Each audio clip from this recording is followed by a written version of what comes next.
Experience यही है कि काम यही करना था, शोबिज़ में ही रहना था। मैं अगर एक्टिंग ना कर रहा होता तो मैं डायरेक्शन कर रहा होता, डायरेक्शन ना कर रहा होता तो मैं शायद कोई राइटिंग कर रहा होता। हसन कैफ़ी और मैं, हम लोग एक फ़िल्म स्टार्ट करनी है इसी साल में हम लोगों ने। वो थोड़ी सी बड़ी ब्लैक कॉमेडी जिसको कहते हैं, पहले वाली जो मौला जट है वो ज़्यादा अच्छी इसलिए लगती है, वो एक प्रॉपर फिल्म वाली फील आती है उसमें मौला जट और नूरत की जो आमने सामने के जो डायलॉग्स है ना वो बहुत हैं। इसमें यही हुआ कि एंड पे आके मौला जट और नूरत मिले और ख़त्म हो गई। अस्सलाम वालेकुम, टीवी टुडे डिजिटल के साथ मैं हूं आपकी मेज़बान नूर अमानुल्लाह। व्यूअर्स, आप लोगों की खिदमत में रंगारंग पर्सनालिटीज़ के इंटरव्यूज़ लेकर आते रहते हैं। आज भी हमारे साथ पाकिस्तानी मीडिया इंडस्ट्री की एक ऐसी शख्सियत मौजूद है जिनकी अगर हम बैकग्राउंड की बात करें तो उनकी खिदमात को हम हरगिज़ फरामोश नहीं कर सकते। तो चलते हैं असद कैफ़ी की तरफ और उनसे जानते हैं क्या मसरूफियात चल रही हैं। अस्सलाम वालेकुम। वालेकुम अस्सलाम, आप कैसी हैं जी? अल्हम्दुलिल्लाह, thank you so much Asad, आपने हमारे लिए वक्त निकाला। जानना चाहती हूँ असद, बहुत क्यूरोसिटी होती थी जब भी आपको डिफरेंट टीवी चैनल्स के प्रोग्राम्स में देखती थी और काम करते हुए देखती हूँ, तो क्यूरोसिटी इसलिए होती है कि जिस शख्सियत की बैकग्राउंड पर चकोरी बेगम जैसा और कैफ़ी साहब जैसा बड़ा नाम होता है, उसके लिए हर्डल्स आम लोगों की निस्बत ज़्यादा होती है अपना करियर बनाने में ना। तो क्या आप थोड़ा अपना एक्सपीरियंस बताओगे?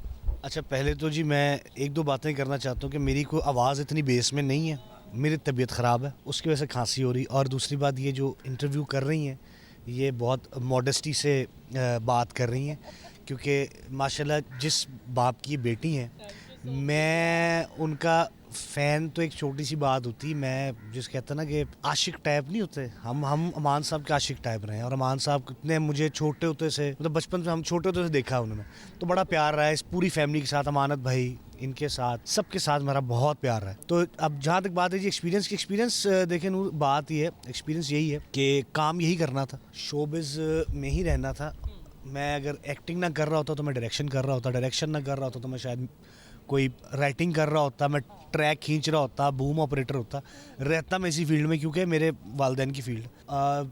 दूसरे जैसे इंडिया में होता है जी, लोग नेपोटिज्म की बात करते हैं कि जी बड़ा नेपोटिज्म हो गया और ये हो गया वो हो गया। मुझे, मेरे साथ अल्हम्दुलिल्लाह वो नहीं हुआ, मुझे प्रॉपर एफर्ट करनी पड़ी है। अच्छा, अल्हम्दुलिल्लाह, बिल्कुल आपने बहुत अच्छी बात की है कि लोग समझते हैं कि जिनके पीछे इतना बड़ा नाम होता है उनको शायद मेहनत और एफर्ट करने की ज़रूरत ही नहीं होती है और उनको तो जी प्लेट में रख के हर चीज़ प्रोवाइड कर दी जाती है, लेकिन ऐसा नहीं होता। अच्छा, एक और बहुत खूबसूरत सवाल पूछना चाहूँगी।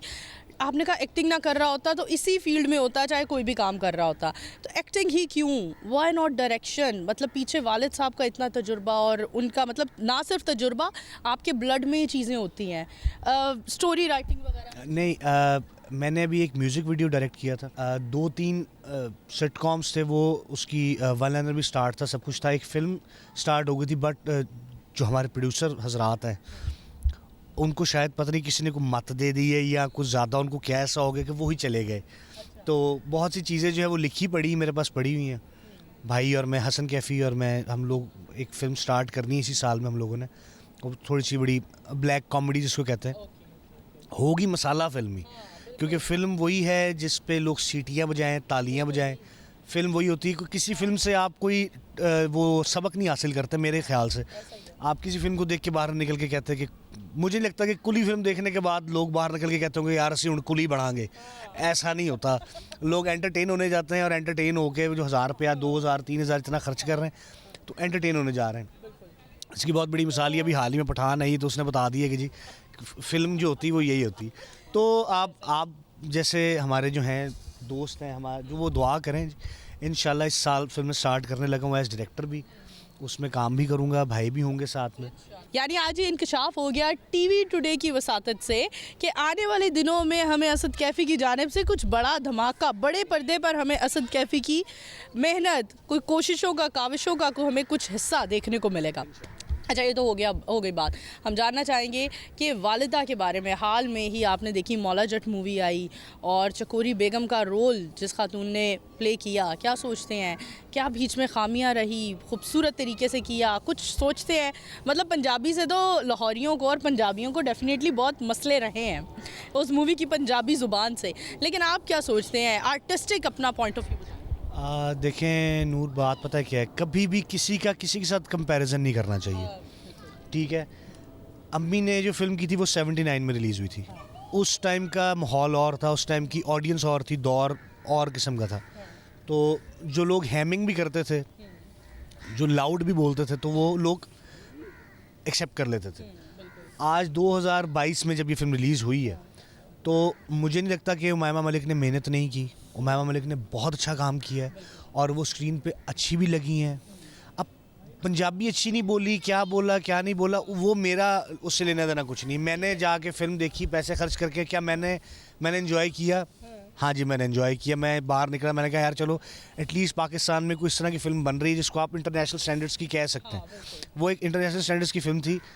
उसमें पॉसिबिलिटी है कि जी लोग कहते हैं जी बहुत ड्रैग फिल्म थी, सब कुछ था, तो लोगों ने बुराई करनी होती है, वो क्रिटिसिज्म तो लोगों ने करना ही करना। लेकिन उमैमा मलिक ने भी बहुत अच्छा काम किया। अब्बू का रोल फारिस शफ़ी ने किया था, जितना जो करैक्टर दिया गया था फारिस शफ़ी ने भी बहुत अच्छा परफॉर्म किया। लेकिन उस फिल्म में अगर कोई हाईलाइट हुआ है तो वो सिर्फ और सिर्फ फवाद खान है और हमजा अली अब्बासी, बस दैट्स इट। पुरानी मौला जट आपने देखी और मौजूदा मौला जट भी देखी, the legends of Maula Jatt और पुरानी जो मौला जट थी, इन दोनों में क्या आप डिफरेंस देखते हो? मुझे ये नहीं कि मैं को बायस होकर बोल रहा हूँ, मुझे वाकई पहले वाली जो मौला जट है वो ज़्यादा अच्छी इसलिए लगती है, वो एक प्रॉपर फिल्म वाली फील आती है उसमें। उसमें मौला जट और नूरी रत की जो आमने सामने के जो डायलॉग्स हैं ना, वो बहुत हैं, उनका टाकरा, उनके सीन्स ज़्यादा हैं, तो जो लोग शौक से देखते हैं। इसमें यही हुआ कि एंड पे आके मौला जट और नूरी रत मिले और ख़त्म हो गई। डायलॉग्स पहली वाली फिल्म के ज़्यादा हिट थे, तो इसका मतलब है कि पहली वाली मौला जट ज़्यादा अच्छी थी, बट ये वाली भी बहुत अच्छी बनी है। ऐसी फिल्में और बननी चाहिए। बिलाल लाशारी जो है वो, उनको हमें थैंक यू कहना चाहिए कि ऐसे मुल्क में जब सिनेमाज रह ही नहीं गए, आपके मुल्क में स्क्रीन्स ही मेरे ख्याल से टोटल 100 रहेगी शायद, और उनमें से भी 70 पे लगी है।